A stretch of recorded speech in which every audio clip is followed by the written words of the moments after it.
So this is Baz and Moz from Global RE Bitcoin. And we're talking today in this podcast about marketing and ICO, how you do it, what steps you need to take, and what's the message. Baz, thoughts? So this is all, I think when we get to the marketing, the ICO, we're getting into Socratic wisdom. We don't know shite, right? That's basically, I mean, and Socratically speaking, yeah, not any other way. No other philosopher will do.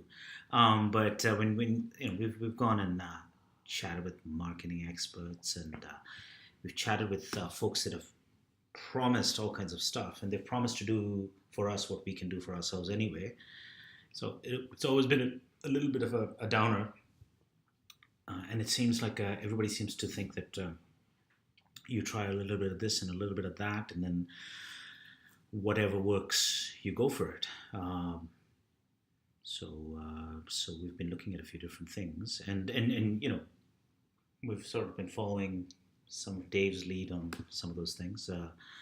But Dave, maybe you can talk about what your thought process is in this. Who's Dave? I'm Mozza here. Sorry, Mozza. In this gestalt of my pure self. So tell us, when you looked at the different channels, what led you to think about one over the other? I don't think it's a channel question. I don't think it's ever going to be a channel question. Is it a subject question? What is it? We see numerous ICOs just going out blasting channels with BS. Now, is this effective? I don't know if it is. I think in this day of where there's this, these really redolent collective cognitive dissonance out there in the media world, in the media space, I think it's quite easy to see the fake news story. Yeah. I think you're underestimating the readers by putting a kind of a number of articles together and calling it. Well, exactly. That's what UE token is, right? The success of UE token is some guy saying, "I'm selling you a nice. I'm not even packaging this box of crap nicely for you. Here's a box of crap. You can give me money for it. I promise to give you nothing but crap." It could be a very strong coin that he's got there, as in security measures and things, and it might have some uses later on. Right? We can't deny that. Actually, there might be some value in what exactly. he's done. It's like going and trying to bet the rascal and thinking that the rascal is more dependable than the super nice guy, right?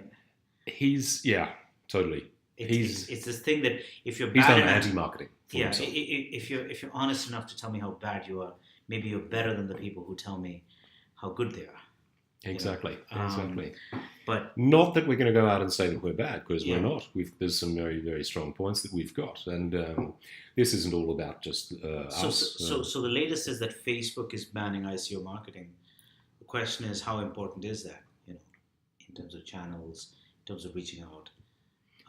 Would be interesting to know what prompted that, wouldn't it? Well, I think that Facebook wants to come up with its own coin. That's Of course. Also, Zuckerberg probably got his orders from his masters wherever in the US. At the White House, wherever they are. Yeah. To say, okay, we need you to start shutting. There's a lot of money behind traditional finance, right? So obviously a lot of people are concerned about the fact that cryptos are going to become a massive micro peer-to-peer channel of money.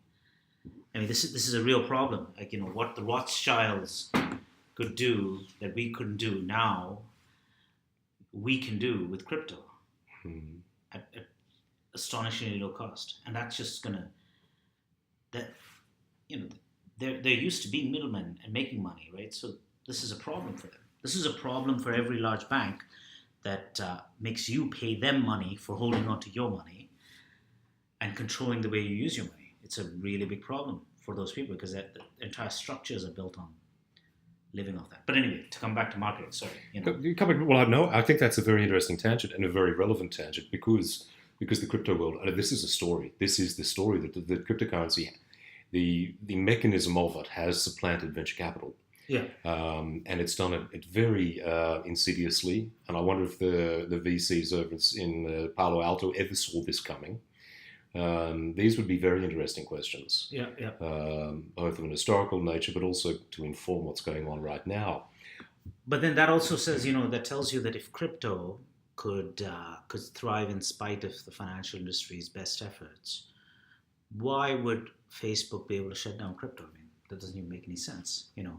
Mm. There are Telegram channels also, that are being used, and if Telegram shuts it down, there'll be, you can use Diaspora, you can use people are, the minute you talk to people, if I was talking to some people in India, and the minute you talk about it, everybody understands the value proposition of tokens and crypto immediately. The idea that you can take something from a wallet and move it to another place across the planet in a matter of minutes, and it's a purely peer-to-peer transaction. Everybody understands that value proposition immediately. So the idea that Facebook as a marketing channel is going to be shut down and this is going to be a problem, I'm not sure about that actually. Something funny. It's the postman. Okay. So coming back to when you've thought about your marketing channels. Yeah, let me interrupt you there. It's not channels that I see as the question. Okay. It's the story, and it's this is typical marketing bullshit. What's the story? What's the story there? And it's in the fake news age we live in, stories are going to hold comparative, very very relative value there. Yeah. But I mean, for instance, one of our competitors, I think we both knew we're talking about.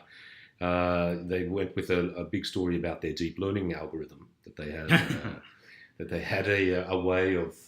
I think the story was that it could a way to best utilize their net asset value in assigning that to commercial properties. Yeah. And this, really, this isn't a very, if anything that knows anything a bit about learning algorithms, this isn't the smartest implementation. There's going to be a lot of these things already have a lot of, it's a real black box approach. Yeah, I mean, investors have got to hope that they're not going to do it. That they've got to hope Literally. that if they put money on, these guys are just lying about this fancy algorithm that they're building, because there's so much. I mean, you've got enough risk associated with putting your money into a company that's going to invest and into a market.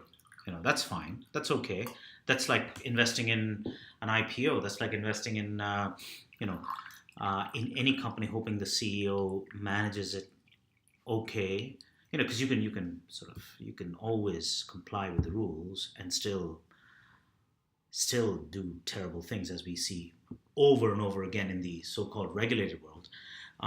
However, in this case, investors have got to hope you don't actually do this, and you just use a normal human being who has knowledge about the market to actually just make some reasonably good asset purchases for some reasonably good returns for the crypto investor. That's all you've got to hope for. But from a marketing perspective, it's very sexy to have a neural network or a support vector machine. But think about it. About. Yeah, but would you actually put money to that? I mean, you might think it's sexy, but at the end of the day, when you're actually going to give money to somebody, you always sort of think at the end, and you try to picture what's the process going on.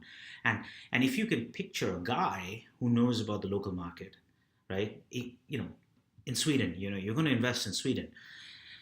When you're going to put money down, you want to know that there's some guy who's been around there, who's been living there, who has some sense of the market, and then she's making those decisions, right? That's going to take you that last mile, just over the line, the finish line. You go and suppose you tell them, we've got this great computer sitting in Sweden, and it's going to decide which properties. You'd be like, really? It's going to decide which property. So I'm going to give money, then I'm going to hope the computer has been programmed properly to buy properties. It might end up buying the shittiest property in Stockholm. Look, I'm with you 100% here, man. I'm just sitting here nodding and drinking my cup of coffee, which I poured out, just so people don't think that we're actually doing it like a dual piss into the bowl or something. It was coffee that was being poured out. Anyway, that aside. So there's the algorithm side. What sort of got you interested in YouTube as opposed to AdWords or Facebook or Instagram? Or what sort of said? I mean, because you've decided, okay, we're doing YouTube, and we're going to do YouTube videos. Why do you like YouTube, and what's that story there? YouTube is everywhere. It's for the cheap bastards. Yeah. that don't want to get a streaming service, Spotify or Netflix. They go and look at their series there that are 5 years old, of course, but it's for the cheap bastards. But you also use it to check out the band that you heard a song from. You want to see if they've got any other bands there. Some tennis. I watch tennis highlights on YouTube. You know, I show my daughters the swimming. Yeah. Michael Phelps in the London Olympics there, 2012. You show them the great races. It's all there on YouTube. And if you want to access that content, you have to sit through the ad. If it's under 10 minutes, it's going to come right at the front of it there. So YouTube is good because it's got this wide appeal, and I think Google saw this 3 years ago when they picked it up for that record. Five. Anyway, let's not let details ruin this podcast. I mean, that's fair enough. We're above the rabble here. I think so. I think demographically it has so many strong points. Plus, you can use the Google AdWords platform. Overlaid on that. Okay. To get in there, and to pick the people that you want to be presenting content to. So you're not just picking the searches they're doing. Are you actually doing demographic targeting? I don't think it goes down to too much demographic targeting. But you searches that they're doing, okay, and geographic location. Okay. But as I say, man, it's not so much a channel thing. Specifics aside, I think that there has to be, in general, looking at marketing of an ICO, I think there has to be a story there that holds water. And I mean, one of the coins that we talk a fair bit about is that Berlin-based outfit, isn't it? Hydromine. Hydrominer, the thing that sold out in 30 minutes pre-ICO and ICO, and looks like it was written in the 70s. I mean, no bullshit. No right? bullshit. Yeah. No fancy algorithm stuff. No fancy colors. Just straight out, everything written out. You know, value proposition clear. Sort of. There's a lesson in there somewhere, isn't it, between the UE coin, Hydromine, the BA token. There's if you've got something real in a way that people can understand. There seems to be that people can understand. That's probably the strength that a marketing campaign has to be transparent in that sense. But hey, it's learning by doing, man, and there's an element of Socrates, as in sitting out in the marketplace. You met Socratic more as a debate between a disciple, yourself, and a master, and a guru, myself, a master, Jedi master. Socratic. So basically, what we're looking at is YouTube, and this is interesting that you've decided to disregard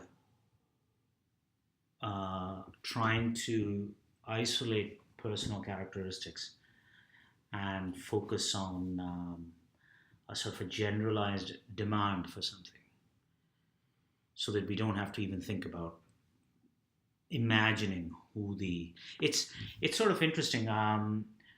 You know, when Jobs, you think about Jobs as design philosophy, and you get to the point where he was doing design. He wasn't interested in market surveys, right? He was interested in what he thought about as very cool, getting right down to it and doing something really cool. But it's sort of an intrinsic approach. And then he was, I guess, focused on his notions of what would be good. This is not the same thing, obviously, but it is sort of stepping away from this design by committee concept. Go and ask everybody their opinion on everything, and sort of, you know. What do they call them? The group? Yes, focus groups. Focus groups. Thank you, sir.